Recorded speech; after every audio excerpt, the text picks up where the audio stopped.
I've got to admit, sequels are my least favorite kind of game to review, especially when they barely improve on the original at all.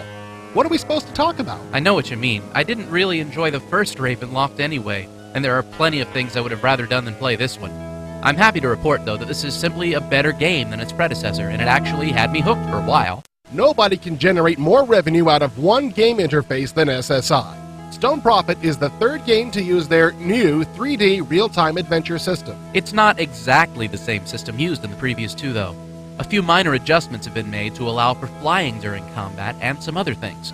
Movement can be a pain, especially if you're used to Doom like I am. The left and right arrows on the keyboard are assigned to strafe automatically. To actually turn your body, you have to use the diagonal north keys 7 and 9. Ig. Before you move anywhere, though, you should know where you're going. In Stone Prophet, you must stop the spirit of the evil former pharaoh Anktopot, who enlisted the services of the sun god Ra to slay those who opposed him. He's back with a vengeance, and getting rid of him won't be easy. Stone Prophet throws monsters and puzzles at you from all directions, so by the time you get to Anktopot, you'll be a seasoned veteran of the Ravenloft world. Maybe I should say, if you get to him. You don't get a whole lot to work with. Stone Prophet starts you off with 2 characters of level 5 or thereabouts. The character creation system is fun to use and incorporates a lot of animation and speech, if you have the patience. Like other recent SSI RPGs, Stone Prophet lets you edit character attributes to your heart's content. I can't really make up my mind whether this is cheating or not, seeing as that even my Superman characters didn't last me too long. The portraits are beautifully drawn, and you're bound to find a face that suits your character. Harakir, the real name of the Ravenloft world, is mostly desert. This is your typical walking outside screenshot. Unlike Strahd's Possession, which annoyed the hell out of me with its subpar, dark, pixelated graphics, Stone Prophet's graphics are nice and colorful, especially in the daytime. Yeah, they do seem nicer. In fact, the artwork is pretty impressive throughout the game. Stone Prophet uses a 320 by 400 graphics engine, which puts twice as many pixels on the screen and thus allows for much more detail.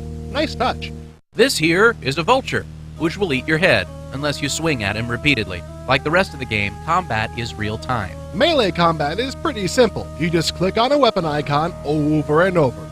Magic is a little tougher because it involves the use of your spellbook, but it's definitely easier than it was in the first Ravenloft game. The new spell management system is another nice touch. I think my biggest complaint about the first Ravenloft was the inventory system. It looked pretty cool, but required too much button clicking. No visible changes have been made to the system, unfortunately. Some of the items are still unrecognizable, and you still need to use both mouse buttons. Another ick. There are some other neat innovations in the Ravenloft engine worth mentioning, though I wonder if they have any practical use. The full-screen dialogue system is laid out nicely and gives you the option of printing your conversation. Why? Anyone? There's also the auto map, which is navigated via a button bar so complex that it makes my all-in-one remote control look simple. You can print the map, but you can also pop any map onto the screen at any time and save your printers for book reports.